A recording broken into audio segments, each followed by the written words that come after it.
In this video, we're going to take a look at the configuration of vCenter Update Manager. So we installed it in a previous video. I didn't actually have it configured with internet access and all of those things.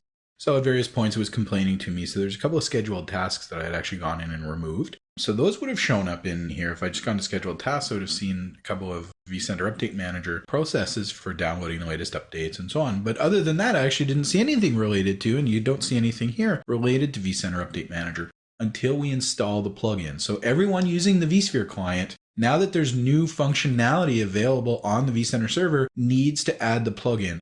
I would like it if that happened automatically. As of now, it doesn't. So I'm going to go to the plugins menu and I'm going to say manage plugins. And we see that we actually do have the vSphere Update Manager plugin available, and I can download and install it and get it integrated into my client. Just confirms whether I want to run it or not. Now that we've got the VUM plugin installed, we'll see down at the bottom of our homepage, we actually see a solutions and applications section now and update managers listed. So I'm just going to go ahead and click on that. And you'll see we've got a standard getting started page, and it gives us a couple of links here for what we need to do. I'm just going to go ahead and close that, and we'll do it the hard way, which is not that hard.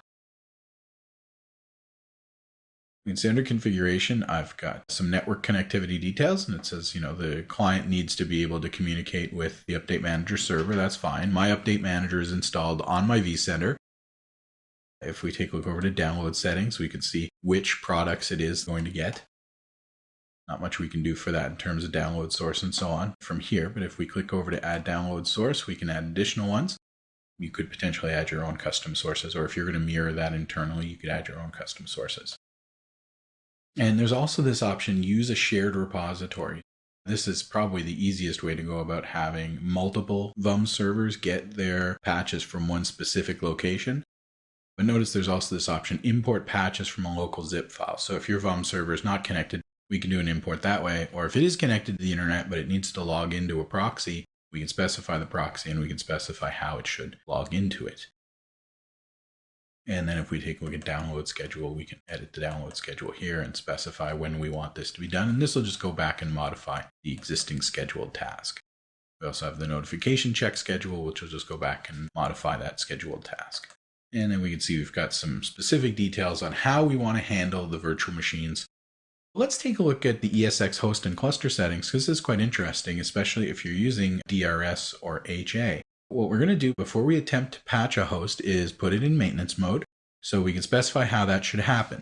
If that host is part of a DRS cluster and that DRS cluster is set for fully automated mode, then the machines that are vMotion capable will automatically get migrated, so long as there's nothing preventing them from being migrated, like devices that shouldn't be connected from local data stores and so on, or other local USB devices, things like that. Then they'll just evacuate the node. But if there's local only, or there's any virtual machines that are tied to that host for some reason, CPU affinity or something like that, then we can say what should happen to them.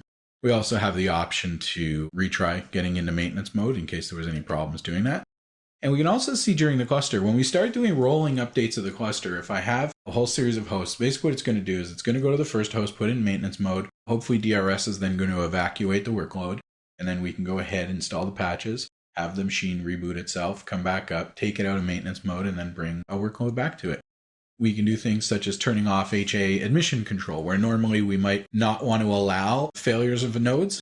If it's going to be a problem for you when you lose one host due to patching, what happens when you lose one host in production? So you should probably look at your cluster and see why you need to do these things.